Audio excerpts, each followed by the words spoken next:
Welcome to the International Institute for Facilitation's podcast, Spaghetti on the Wall. I'm Eileen Dowse, Chair Emeritus and Director of Certification for INIFAC, the International Institute for Facilitation. And I'm joined today by Melanie Elmquist. She's a Master Corporate Executive Coach and a Certified Master Facilitator, an American now living permanently in Sweden and working all around the world. And for the next several minutes, we're going to untangle some topics around being a master facilitator and serving that with a side of fun and humor. And heck, according to Melanie, we might even get into a food fight. So let's get started. Thank you, Eileen. Melanie. Always so good to see you and talk with you. I'm ready for a food fight. You're ready for a food fight. Oh, my gracious. Let's throw some spaghetti on that wall now. Let's do it. And I might even get some on you, but that wall's beautiful. Let's start with a personal story that I have a picture that keeps coming up on my digital frame of you and I working together, and your back was out or hurting, and you were lying on the floor in great pain. So I laid down beside you, and we just had the best chuckle and laugh. And I often think, you know what? People don't understand master facilitators just sometimes need to take care of themselves. So it was a great time. Yeah, we were howling. It was like a full week of early morning, late night. Oh, yeah. Constant working, group of people. Yes, and we were howling on the floor laughing. That was a lot of fun. It was a lot of From fun. that day forward, I fell in love with you, Eileen. Well, right back at you. I have an enormous respect for you as well. Hey, when you think about master facilitator versus someone else who said, oh yeah, I'll lead this group, what comes to mind for you? Yes. What comes to mind for me is the difference of profound synthesis of art and science. Ooh, wow. That's heavy. Yeah, tell me more. Oh, yeah. No, tell me more. Okay, yeah, because of mastery for me, it's actually, I realized over time that mastery is important for me. You've made a statement about my what do you say, my acronyms for what I've gotten certified in, and a master in human resource development. So I have looked back at myself, recognizing I value this aspect of diving deep. Yet when you're going to have people who are facilitating, that's a task, and it can be done well. And a lot of people associate facilitation with running meetings. Yeah. And while, yes, you are facilitating when you're running meetings, when I've been exposed to someone like yourself and have learned side by side, and I say, gosh, Eileen, I don't know how many years it's been, because it could be almost 10 years. I don't know. What? Since we met, have worked together. Yeah. So in those early days, I picked up and saw in you both the art and the science, which comes with humility. It comes with a holistic experience. It comes with bringing your full self in a way that you are not the center, that the group is in the center. Absolutely. It comes with ethics and neutrality to the best of your ability. Therefore, ego needs to take a vacation out the door. Yeah. And that takes quite an advanced knowing of oneself with personal development, and also being able to hold process design along with what's happening within the teams. Yeah. So that's why I think it's I get it an now. incredible synthesis. Yeah. Yeah, I get it now. I often am just very quickly saying, "Oh yeah, with a good facilitator, it just has to be in your DNA." And you're absolutely right. Where there's a theory part of this, like sure you may have the personality or the style, but you need to know what the heck you're doing. Even though sometimes you're in the middle of the meeting and you're like, I don't know what the heck I'm doing. Yeah. Well, if I have this Ooh, one. yes, Michael Yeah. Wilkinson, great Yeah. book. Yes. And I brought that with me because I was thinking, Great. when you talk about theory, Mm, how, uh, well, within the framework of the Certified Master Facilitator process, mm, that's when I started to do a deeper dive into what is the theory behind this. yeah, And that's when I recognized, wow, there's a lot of rigor to mm, this, as well as the art and humor, which you do so well. yeah, It's a dance, yeah, yet it's also very grounded in theory and those dynamics. yeah. So, what what experiences have you had? Let's talk about the good, the bad, and the ugly. Um, Being in a meeting, maybe even as a participant, where you have seen a fantastic facilitator and a not so fantastic facilitator. I, for me, when I will often just cringe. Anything from writing on a flip chart and then flipping over that page as opposed to posting it on a wall, which is pretty simple yet very powerful. And especially if you go back to the theory part, there's a reason why and psychological reason why you want to get that on that wall. What experience have you had when you've seen the two different levels of facilitation? Mm. Yeah, I think it's striking because before I went through the process of certification, I think I thought it was more the art Mm, than the science, yeah, which is why I responded to at first this profound yeah, integration or yeah, balancing those two. Because what strikes me is clarity, alignment.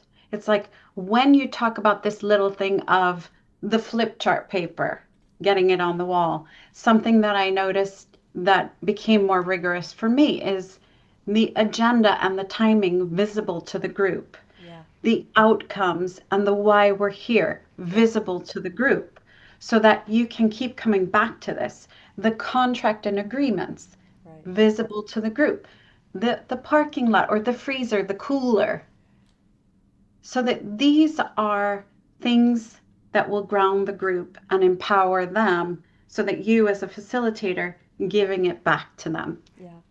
One of the things that I like about this whole concept of someone who has advanced skills in facilitation, and from an INEFAC term, we call those a certified master facilitator, and just someone who's really good at facilitation.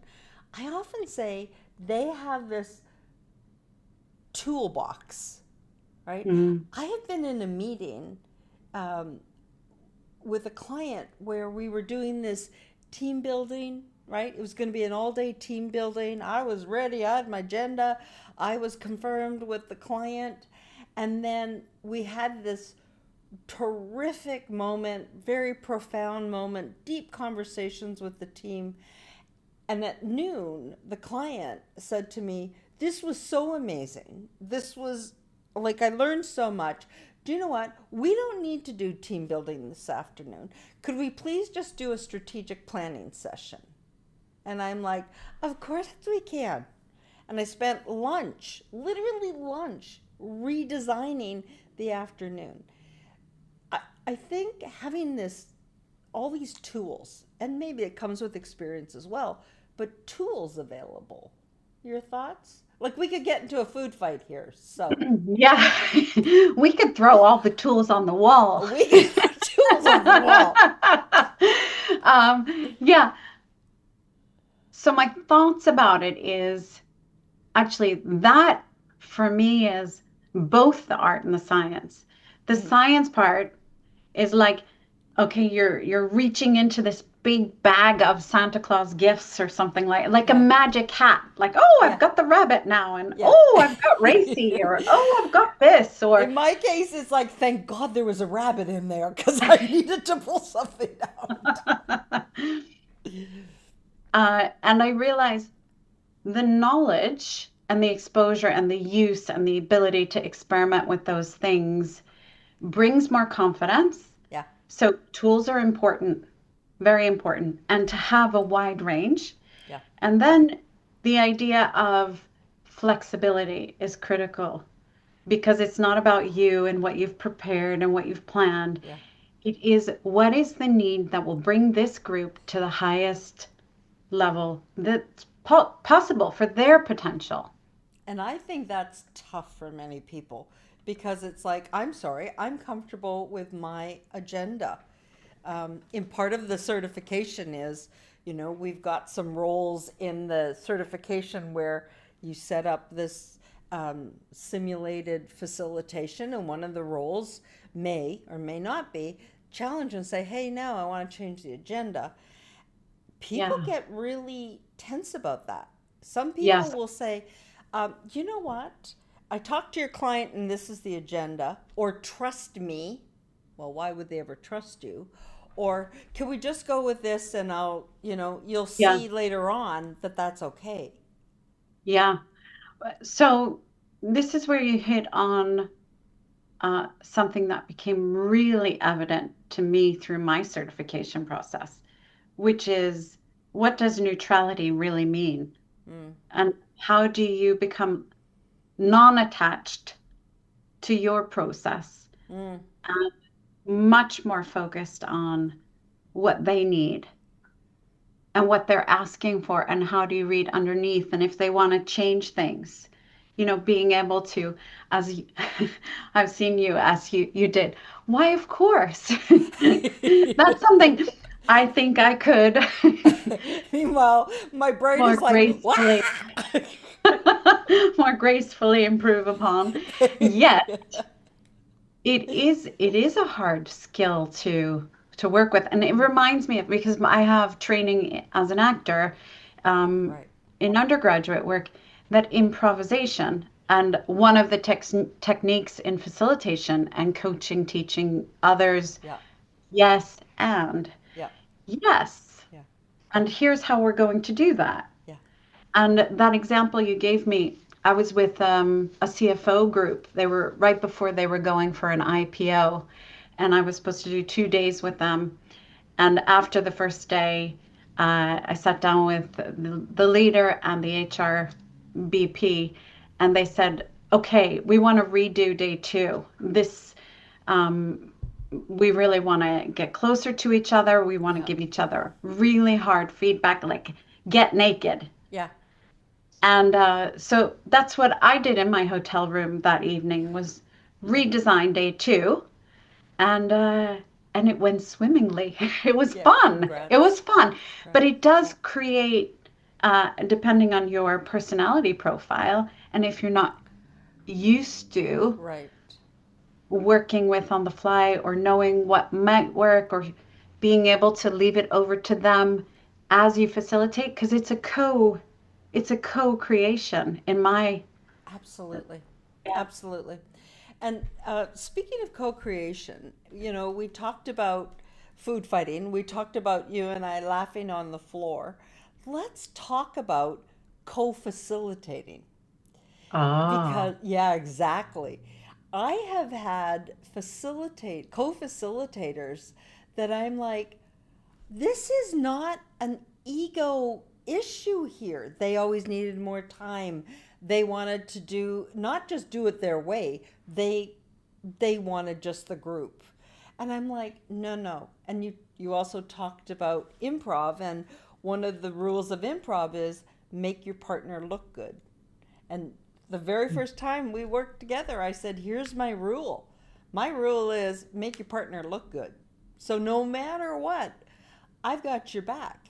And it's yeah. happened. I've been in meetings with a co facilitator, And literally, I've had a brain fart. Like it just shut down. I don't know if it was jet lag or something. And I just turned to my co-facilitator. They got it and they jumped up and saved the day. And I apologized after. To Yes. me, that's that beautiful moment of co-facilitation. Yes. Yes. And yes. It's so important. Yes. Because what I love is when, and this happens a lot, so I feel proud of the partners that I've had. Oh yeah. Group, even if I've never been with them before, like you and I, Yeah. a group will say, "Gosh, you're so great together. How long This have was you been working wonderful." together? Yeah. Oh, well, we just met. And that is what mastery can foster, is a beautiful co-creation where it's not about you and your ego. It's about doing the best for the group and for each other, and that your co-facilitator, you need to have each other's back. Yeah, And be absolutely. yes, and let me jump in here. I'm with you. I'm present. I'm not sitting here preparing for myself. Yeah, Present with you in the room. absolutely. Absolutely. Let's talk about the horrible experience you had getting certified. We might as well just go for it. Let's talk about the negativity. So, Well, um, CMFs, there's a set of criteria, or not competencies, capabilities, and you apply and you send in references and you do a written assessment and you have a mentor if that's needed, and then you do a video and you record that video and you send it in. And then let me throw this over to you about the experience you had with that, and how did it all transpire? Not transpire, but end up, because the story ends well. It just wasn't great in the yeah, middle. yes, it does. And I'm wondering what you might be after with the horrible situation so that I can share the parts that could be relevant. Oh, I was just thinking the sound. Ah, okay. So, yes. And that's where I thought you were going. And I was thinking also the doing it again, because Yeah. that's the hard part. So, yet I want to move back a little bit, because the very first thing I said to you is that there is a profound balance between art and science. And why I'm here today is because of you. You were so kind. No, because you have been my mentor. Hmm. And and I don't know if it's because I learn from seeing and doing and feeling safe in the practicing. I've had that opportunity with you. And through the CMF process, the written part, that felt like for me a heavy, uh, like I was going back to school. And I took it very seriously, and you took me seriously. And that was really rewarding, because then it shows that, or it taught me that the theory of facilitation is quite impactful. And there is an aspect of it that has ingredients that are critical to success. And it gave me a lot of confidence. So there's the good side of it. And I feel blessed and fortunate that I could have you by my side and holding my back up. So thank you for that. And just so we all know, it's there are several mentors that INIFAC offers, and that's just part of the deal. But we're an organization that wants people to succeed. So yeah. All right. Yeah. So So the other part of that, towards, if I can link that to the where I am today, which is that I'm an assessor right. for the CMF. Like, I love doing that also with you. Yeah. So I continue to learn, and that's what I also believe is a real master, is that you are open to that learning all the time. Yeah. So Absolutely. for me, that's important. The challenge that I had, so finishing your story, is that yes, I went through everything. My package was ready to go. After I finished the filming, we realized that the audio didn't work. So I spent hours with my tech person trying to figure out how we could increase the quality. Something happened in the midst of putting my microphone on and tucking it into the clothes, and then the camera person not knowing that the sound wasn't connecting. So I went through the process, sent it in, and the assessors could not hear a word. And not that they weren't willing to lip read, they didn't Of feel like they course. could lip read. Like, I mean, it just wouldn't. No, Yeah, it's too much and there's a lot of detail. So I totally got that. yeah, And I saw that as an opportunity. What can I learn? yeah. Yeah, I had to rev myself up again because I was going to get a new package with a new Yeah. scenario and work with that new scenario. Of course, I went back to my secrets of facilitation. And I started, and one of the things that I want to say that was wonderful about getting to do it again is, I'm taking a trip to the US, so I think my US folks are waking up. Sorry about that. So one of the great experiences that I had as a result of this is that my peers were ones that I chose to have giving the feedback and seeing me in action. And I had a chance to bring in new peers. So we had so many people who were dedicated to sharing in this experience of learning. And I got such great feedback from them, as well as, of course, the response from the assessors Yeah. to really look at, where might I have a tendency to do something that doesn't rise to the challenge in a way that's really effective for the group. Wow. So I really valued the peer feedback and the ability to expose myself. And I had a second chance. Not that I would recommend anybody having to do it twice, but I did have an opportunity there that I seized and I felt grateful for. Oh my gracious. Thank you for sharing that story. And oh my goodness, we could talk for hours and hours.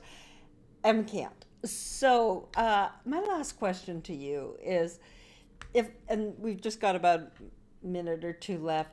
What suggestions do you have for anybody who wants to think about going through the Certified Master Facilitator process, whatever part of the country you're in? Yeah.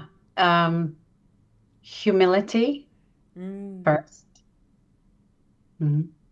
It is definitely a learning practice or experience going through, and allow it to be that. Yeah.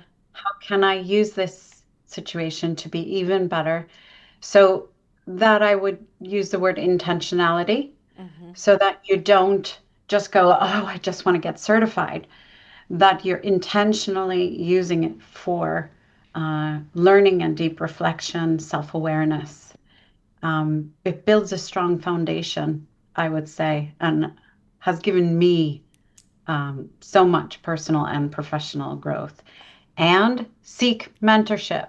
Yeah. I agree So with you many on that. great people. I am so grateful for our professional relationship. I see you as a dear, dear friend to me. I'm so grateful for the opportunity that I've had, and I really wish that for others. Great. Oh, Melanie, what a delight. I'll food fight with you any day, baby. Any day. Thank you. Likewise. It's always a pleasure, Eileen.